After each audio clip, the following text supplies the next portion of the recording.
Hi, it's Gwen from Hummingbird Tarot, and today I'm doing a video response to Ethany's 31 Days of Tarot.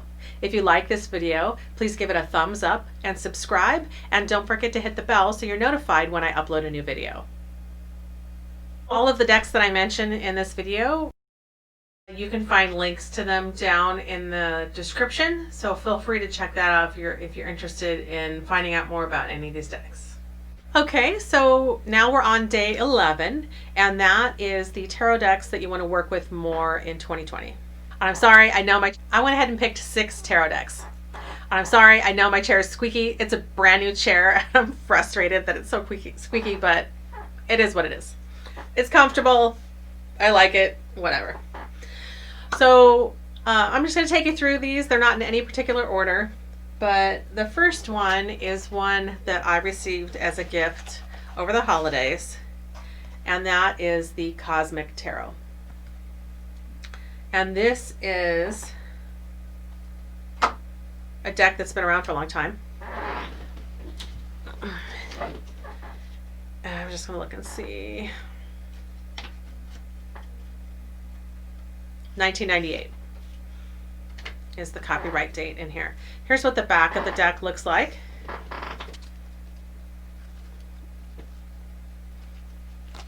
And here's some of the artwork. So this deck just seemed very,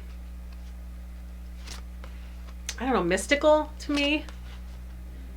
Kind of ethereal. I liked the artwork. Sorry, there's a loud car. Okay, no, I think that was a motorcycle. I liked the artwork in it, and something about this deck just really appealed to me. And so I am going to spend some time with this deck because it's new to my collection, and I find it very interesting. And the images, I don't know, they just draw me in. So that's the first one. The next deck is one that you all have seen before, and that's the Light Seers Tarot. And I don't know, for some reason, I think it's just because it's so big. I am so absolutely in love with this deck, but it's so thick and it's hard to shuffle. I just need to get over that. Here's what the back of the deck looks like. And I would be hard pressed to find an image in this deck that is not awesome. Okay, I have to put like half the deck down because holding it up to the camera is hard when it's that many cards. So it's just every image in this deck is so awesome that I could frame it and stick it on my wall, and it would make a great piece of art. And it's rare that you find a deck that is just so great at emoting.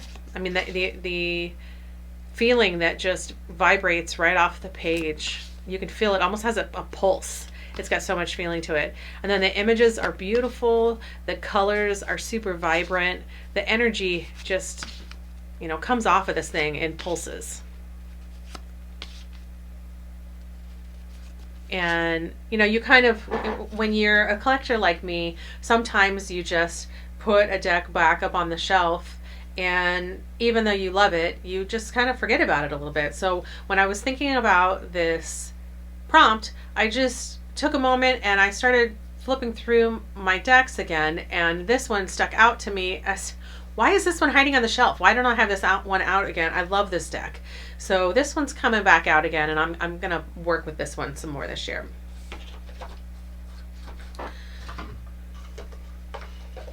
So another deck that I picked up, and I just forgot how much I loved this deck. And if you watched my videos last year, you'll see this one came up quite a bit, the Everyday Tarot. And this is another one, just like the Light Seers Tarot, that kind of disappeared. This is what the back of the deck looks like. This is the size of a deck of playing cards. Obviously it's a little thicker here just because there's more cards in a tarot deck than there are in a traditional deck of playing cards. 54 versus the 78. And then this is a 3-color deck. There goes my chair again. And it's got, I mean, this deck has been used and abused, and it looks brand new, which surprises me. Every time I take a moment to look closely at it, this has had so much mileage in my collection that I can't believe it's in as good a shape as it is. But it just is, and it's only got 3 colors. It's got the gold and the purple, or plum, whatever color you would call that, and the white.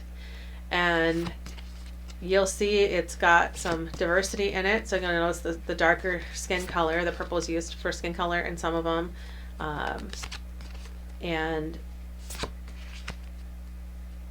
it just does a great job. The images are very basic and simple.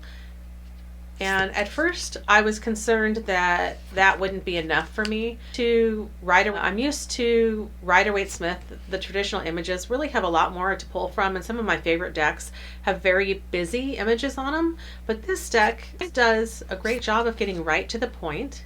And you can see as I go through these cards here, there's not much on there, but it's plenty, and it's very direct, and you get exactly the message that you need to know. And I don't have to work hard. This is one of those decks where, you know, some decks you really have to spend some time with the images to pick up on it. And, you know, if you've been reading long enough, you can pretty much read with any deck, even the ones that aren't familiar. You just have to, you know, you have to work a little harder. This is one of those decks where it just comes so easy that I don't have to think about it. It's like reading a page in a book. The message is that clear. And it feels so good in your hands. It's very soft and silky. So I definitely see myself, this one's coming back out again and is going to be used quite a bit. I plan on hitting this one hard again this year. As I feel like, I know everybody's talking about how 2020 is over, thank goodness. I'm sorry, but for me, nothing much has changed. We've just turned the page on the calendar, and the energy feels the same. We're just as much locked down. The hospitals are just as full. Things are just as crazy as they have been. We do have immunizations coming out now, and so the light at the end of the tunnel isn't a train, but it's still a ways off. And I just think we need to pace ourselves a little bit. We have some distance to go here, and if we're all super excited about things ending and us getting back to normal, that's going to be hard to cope with. If we're expecting it to come soon, we need to be slow and steady and pace ourselves so that we can last until things are back to normal. Because I think it's going to be a while. I think we've got another 6 months or so, probably not till summertime. So for me, that's why some of these decks that I'm really comfortable with, that have positive energy, I'm looking for that. So if you have some recommendations of decks filled with light and positive messages, please feel free to make a note down in the comments. I'm always open to looking for new decks. I do have a lot in my collection, but I know there are thousands of decks out there and lots that I don't have. And I am a collector.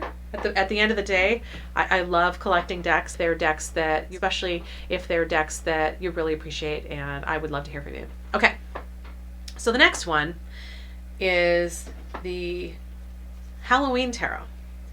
And this one, I just came across this one. Again, I told you I was flipping through my decks and taking a look at them, getting ready for this reading, and just to see what decks jumped out at me.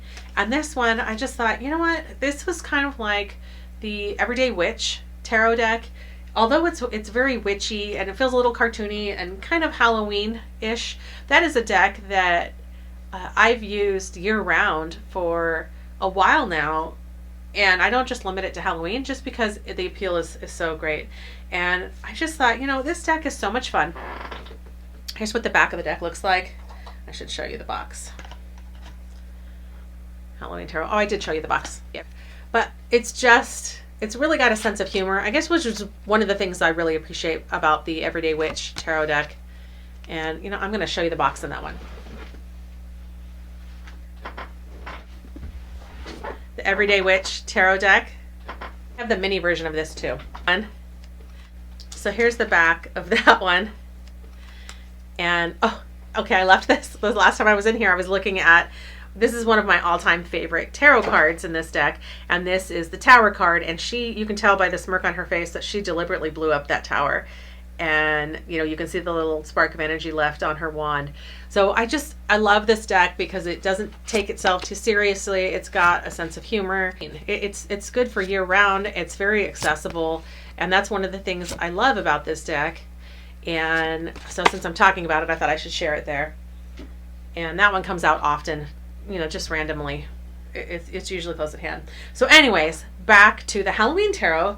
This has a similar vibe to me as the Everyday Witch Tarot deck. And it doesn't take itself too seriously. I know that there are some people that are really hardcore about their tarot practice, and they want what they consider real tarot cards and none of these frou-frou decks. And I have such a different opinion of that. It's fine. I just find personally for myself that tarot is so helpful in the self-help realm. And when I really get to the point when I've talked to the people in my life that I trust and I'm still not getting the comfort that I need, tarot's the place I go. And I do my readings for myself, and it's really, I mean, I don't take it so seriously that it rules my life. I don't let anybody in my life make my decisions for me. I make them myself. But I ask tarot and I ask good friends for input to consider, and I consider those things in my life. And they're such a comfort to me. I just think it's such a useful tool that if we could make that accessible to more people out there, they could find comfort themselves. And I think there would be a lot more peace in the world. This are going to make that happen sooner than if we just stick with, you know, your traditional Rider-Waite-Smith and your traditional hardcore decks. There's definitely a time and a place for those as well. But if we have decks that can make tarot more accessible to more people, then I think that only helps tarot, because there's such a stigma around it in some circles. And even now, I mean, I'm not completely open with everyone in my life about the fact that I read tarot. I don't hide it, and if it comes back up, I will address it, but I don't volunteer it either. And it's just because I don't always trust that it's going to help the situation and make the situation more comfortable. And if I'm going to be uncomfortable and awkward because the person I've just told about my tarot practice is going to be awkward and uncomfortable, then that just doesn't help us in our relationship or help the situation if we're at a gathering. And of course, I'm talking about non-COVID situations, but so that's why I know I'm up on my soapbox here, but that's why I so appreciate decks like this. And it just, you know, I think I've got another 6 months at least of getting through lockdown and life being a little more difficult. That decks like this are going to help make that more fun. And if I can do readings with a deck like this, that's silly and doesn't take itself too seriously, but still gets the message across and doesn't scare people, then I think that's a good thing. I mean, how can that hurt, right? Okay, sorry for the soapbox moment. I'm back now. I hope you'll leave me a comment below and answer some of those questions that I asked earlier. Say hi. This deck, and I read with. Okay, so the last deck that I want to work with more in 2021 is the Modern Witch Tarot deck. Now, I was super excited when I first got this deck, and I read with it quite a bit and played with it a lot when I first got it. And then I kind of got ho-hum about it. And I really like this deck. I like the artwork. I like the strong feminine energy of this deck. Here's what the back of the deck looks like. I love this color. Oh, my chair is killing me here. And it's got such great messaging.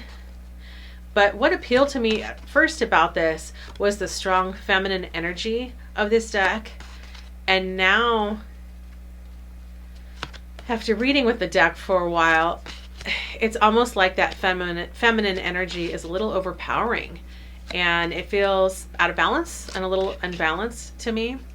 And I really appreciate this deck in my mind, and I want to like this deck and connect with it more than I've been able to.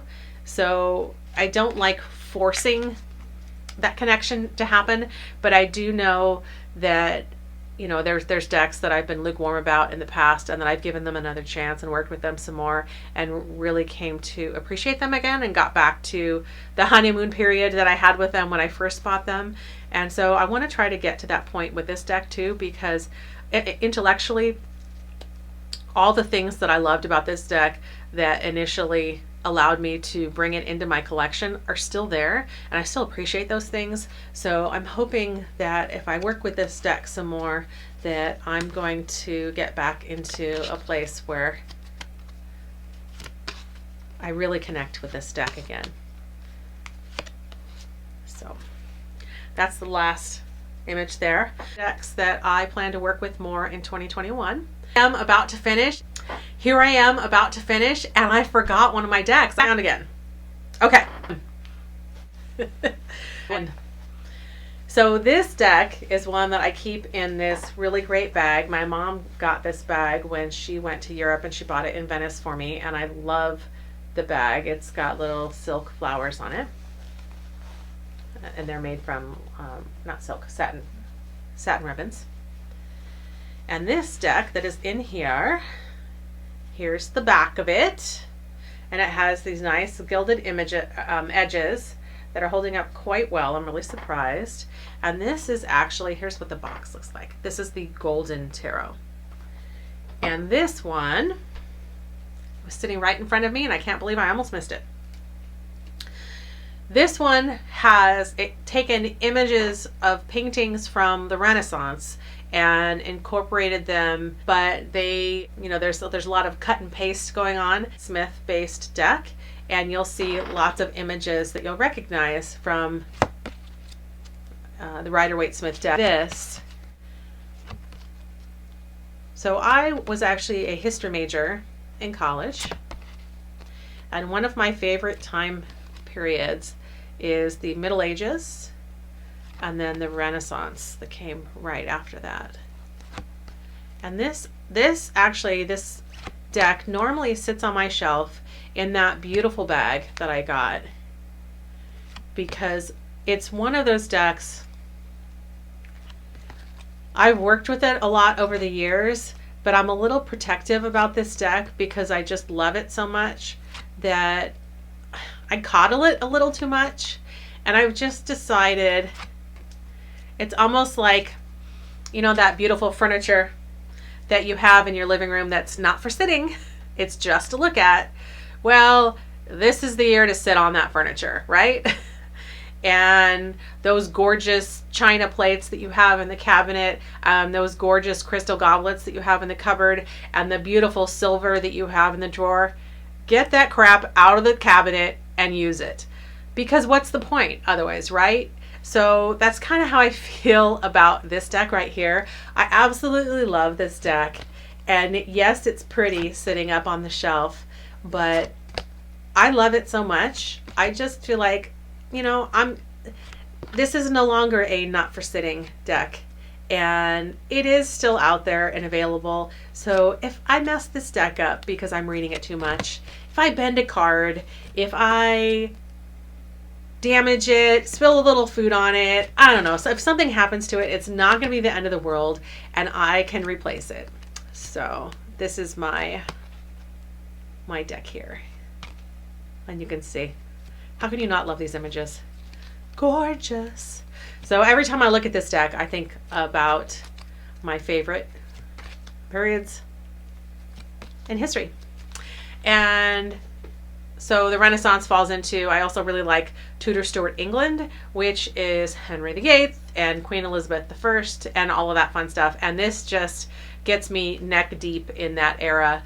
And why not? Get it off the shelf and use it. That's what I say. Life is way too short. And hanging in there. And I look forward to seeing what everyone else has to share, and any comments that you want to leave, I really appreciate. Thanks for stopping by, and I'll see you on the next time around.